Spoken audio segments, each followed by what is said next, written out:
Hello student, ये क्षेत्रमिति का part 2 video है। पार्ट 1 में हम समबाहु त्रिभुज का क्षेत्रफल यहाँ तक देखे थे कि समबाहु त्रिभुज का क्षेत्रफल √3/4 होता है। अब चलिए देख लेते हैं ये कैसे होता है। सबसे पहले हम समझते हैं समबाहु त्रिभुज किसे कहते हैं। सम का मतलब सभी, बाहु माने भुजा, सभी भुजा, त्रिभुज का सभी भुजा, जिसका सभी भुजा समान हो, सम माने समान, इसका सभी बाहु भुजा समान हो तो उसे समबाहु त्रिभुज कहते हैं। जैसे कि यहाँ पे त्रिभुज का ये भुजा ए दिया हुआ है तो ये भी भुजा ये है और ये भी भुजा ए है। इसका मतलब कि ये जो त्रिभुज है ये एक समबाहु त्रिभुज है। अब चलिए, और हम जानते हैं कि त्रिभुज का क्षेत्रफल जो होता है वो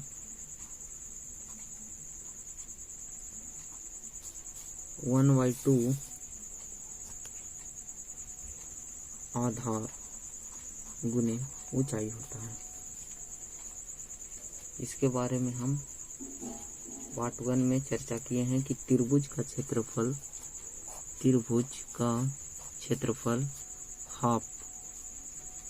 हाफ बी मीन्स आधार और एज का मतलब ऊंचाई, हाफ आधार गुने ऊंचाई होता है। तो यहाँ पे ऊंचाई हमारा ये हुआ। अगर ये ऊंचाई हमें मालूम हो जाए तो हम इस त्रिभुज का क्षेत्रफल निकाल सकते हैं। इस त्रिभुज को हम मान लेते हैं ये हुआ बी सी और यहाँ पे डी। इस सीबी पर बीसी पर हम ए से डी तक एक लंब डालते हैं। इस बीसी पर हम AD एक लंब डालते हैं जो कि BC को 2 बराबर भागों में विभाजित करता है।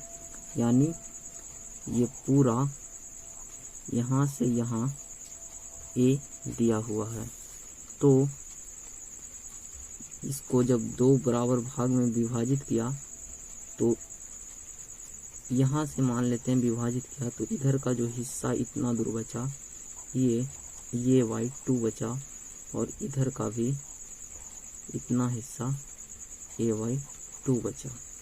अब यहाँ पे त्रिभुज ADB को हम अलग कर लेते हैं, अलग में बना लेते हैं। देखिए ये हमारा त्रिभुज AB और यहाँ पे ये D हुआ। यहाँ पर 90 डिग्री का कोण बन रहा है। इसका मतलब ये त्रिभुज समकोण त्रिभुज है। समकोण का मतलब 90 डिग्री समकोण त्रिभुज है। अब हम जानते हैं कि समकोण त्रिभुज का एक फॉर्मूला होता है कर्ण स्क्वायर बराबर लंब स्क्वायर प्लस आधार स्क्वायर। यहाँ पे ये जो नीचे वाला दिया हुआ है ये हमारा आधार हुआ, ये हमारा कर्ण हुआ और ये हमारा लंब हुआ। यहाँ पे आधार जो हुआ ये हमारा आधार ये हमें दिया हुआ है a/2 दिया हुआ है। यहाँ पे हमें लंब भी मालूम है। यहाँ पे देखिए ये ए बी भुजा हमें मालूम है A, यानी कर्ण, कर्ण भी दिया हुआ है ए, और हमें निकालना है ए डी यानी लंब। तो इस फार्मूला पे हम रख देते हैं।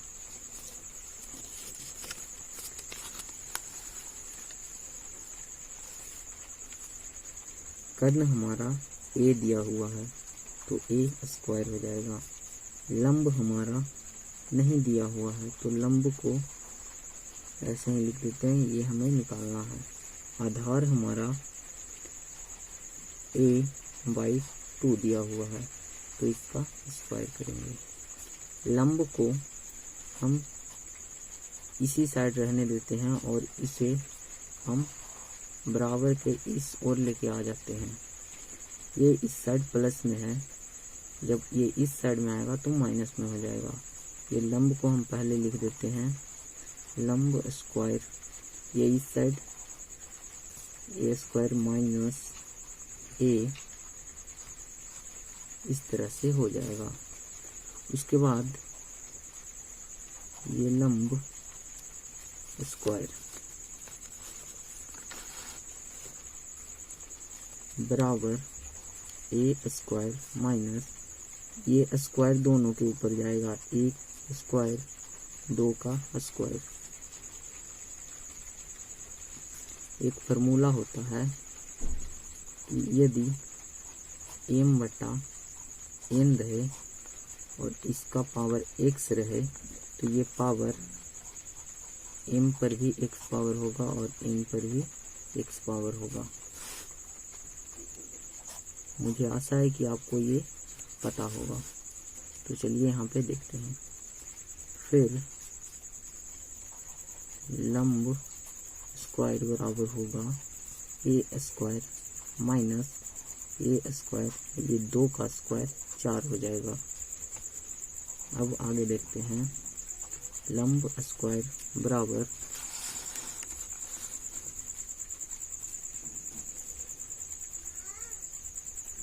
ए का स्क्वायर, यहाँ पे देखिए हम इस 4 को लिखते हैं और ये 4 यहाँ पे गुना हो जाएगा तो 4a स्क्वायर हो जाएगा और यहाँ पे ए स्क्वायर। आगे 4 स्क्वायर में से 1 स्क्वायर चला गया तो यहाँ पे बचा 3a स्क्वायर और नीचे में 4।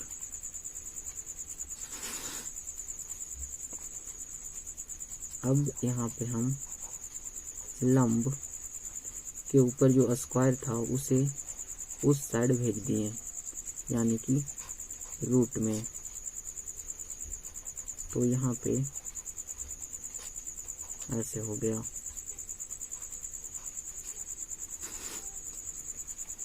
अब लंब बराबर ये जो है 3, ए को हम ए गुने ए लिख सकते हैं, ए स्क्वायर को। 4 को 2 गुने 2 लिख सकते हैं। उसके बाद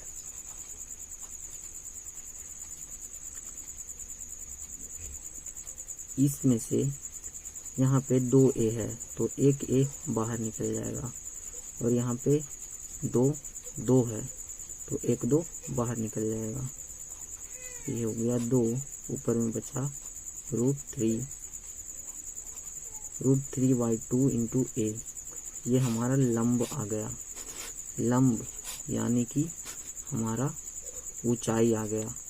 ये हमारा ऊंचाई h आ गया।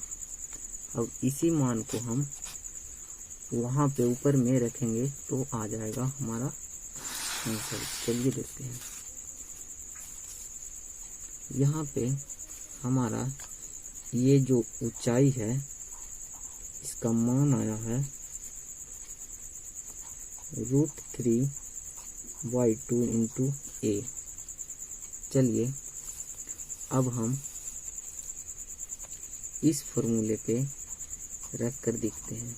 हाफ b यानी आधार। आधार हमारा दिया हुआ है ए, तो ए रख दिए। उसके बाद हमारा एच यानी ये ऊंचाई हमारा ये आया है √3/2 इंटू ए। अब देखिए यहाँ पे दो, नीचे में 2 और 2 है, यानी 2 दूनी 4, ऊपर में √3 नीचे में 2 दूनी 4, ऊपर में ए और ए है यानी a²। तो हमारा यही फॉर्मूला आ गया √3/4 इंटू a², जो कि हम यहाँ पे देखे थे। तो आप देख लिए कि ये किस तरह से आया है। तो चलिए आगे बढ़ते हैं। ये हमारा समांतर चतुर्भुज का क्षेत्रफल, ये एक यहाँ पे समांतर चतुर्भुज दिया हुआ है। इसका क्षेत्रफल निकालने के लिए b यानी आधार में h यानी ऊंचाई से गुना करते हैं। ऊंचाई ये हुआ ऊंचाई और ये हुआ आधार। जब हमें ऊंचाई और आधार पता रहेगा तो हम इसका क्षेत्रफल आसानी से निकाल सकते हैं। चलिए आगे देखते हैं। आगे है समचतुर्भुज का क्षेत्रफल। समचतुर्भुज का क्षेत्रफल होता है half d1 into d2। d1 और d2 का यहाँ पे अर्थ है d1 का a से c, यानी कि ये जो विकर्ण हुआ उसे ही हम d1 कह रहे हैं। यहाँ पे देखिए दो विकर्ण बना, एक विकर्ण ये और एक विकर्ण ये। पहले विकर्ण को d1 कह रहे हैं और दूसरे विकर्ण d को d2 कह रहे हैं। तो जब हमें ये दोनों विकर्ण पता रहेगा तो हम समचतुर्भुज का क्षेत्रफल आसानी से निकाल लेंगे। चलिए आगे देखते हैं। अगला है समलंब या समलंब चतुर्भुज का क्षेत्रफल होता है हाफ समांतर भुजाओं का योगफल। समांतर भुजाओं का योगफल गुने ऊंचाई। यहाँ पर समांतर भुजाओं का योगफल, यहाँ देखिए ये एक समलंब चतुर्भुज का चित्र दिया हुआ है। इसमें ये जो दो भुजा हैं ये समांतर भुजा हैं। जब ये दोनों भुजा हमें पता रहेगा और ये ऊंचाई दिया हुआ रहेगा तो हम आसानी से समलंब चतुर्भुज का क्षेत्रफल निकाल सकते हैं। ये हमारा B2, ये B1 और ये B2 समांतर भुजा दिया हुआ है। इन दोनों को हम जोड़ेंगे, समांतर भुजाओं का योगफल यानी B1 प्लस B2 करके यहाँ पे रख देंगे, जोड़ के यहाँ पे रख देंगे और ऊंचाई से गुना करेंगे तो हमारा क्षेत्रफल निकल जाएगा। चलिए अगला देखते हैं। अगला है वृत्त। वृत्त को तो आप देखे ही होंगे, जैसे कि साइकिल का एक चक्का। साइकिल का जो चक्का होता है वो बिल्कुल वृत्त के आकार का होता है, जैसे आप यहाँ चित्र में देख रहे हैं। यहाँ पे वृत्त का क्षेत्रफल निकालना है तो हम पाई गुने r²। आर का मतलब त्रिज्या। त्रिज्या केंद्र से इस किनारे में को मिलाने वाली जो ये रेखा बनती है उसे हम त्रिज्या बोलते हैं। और जब हम ये पूरा यहाँ से यहाँ कर देते हैं तो इसे हम व्यास कहते हैं। ये पूरे को व्यास कहते हैं। और जब केंद्र से यहाँ किनारा मिला रहा है तो इसे हम त्रिज्या कहेंगे। आर का मतलब त्रिज्या होता है। पाई का मान 22/7 होता है या 3.14 होता है। चलिए अगला देखते हैं। अगला है अर्धवृत्त, यानी कि जो ये पूरा वृत्त था, गोल आकार का जो पूरा वृत्त था उसे हम बीच से काट दिए, मतलब कि आधा कर दिए। तो ये हमारा जो इतना सा बना इसको हम अर्धवृत्त बोलेंगे। तो हमें इसका क्षेत्रफल निकालना है। तो इसका फॉर्मूला हो जाएगा, पहले ये पूरा क्षेत्र था, पूरा क्षेत्र, इस पूरे क्षेत्र का क्षेत्रफल निकालने का जो फॉर्मूला था वो था पाई आर स्क्वायर। जब हम इसे आधा कर दिए, आधा का मतलब जैसे कि आपके पास 10 रुपये हैं, मान लेते हैं 100 रुपये हैं आपके पास, और आपका एक भाई और आ गया और आपको आप दोनों भाइयों के बीच बराबर के पैसे बांटने हैं, मतलब आधे आधे बांटने हैं। तो आपके पास अब कितने रुपये हैं? तो आप बोलेंगे मेरे पास 50 रुपये हैं। तो ये कैसे आया? जैसे आपके पास 100 रुपये थे, आपका एक भाई और आया, मतलब कि आप 2 हो गए और दोनों में आधा आधा बांटना है, मतलब कि 2 से भागा दे दिए। तो हमारा ये 50 आया, 50 रुपया आया। उसी प्रकार यहाँ पे हम 2 से भागा दे देंगे, यानी हाफ पाई आर स्क्वायर हो जाएगा, हाफ पाई आर स्क्वायर। मुझे आशा है कि आपको जो मैंने बताया ये सब समझ में आई होगी। अगर आपको इसी तरह के वीडियो देखना पसंद है, एजुकेशनल लाइक, तो आप इस चैनल को सब्सक्राइब कर सकते हैं और बगल के बेल के आइकन को प्रेस कर लें ताकि मेरे आगे आने वाले वीडियो के नोटिफिकेशन आपको मिलते रहें। चलिए, वीडियो देखने के लिए आपका धन्यवाद।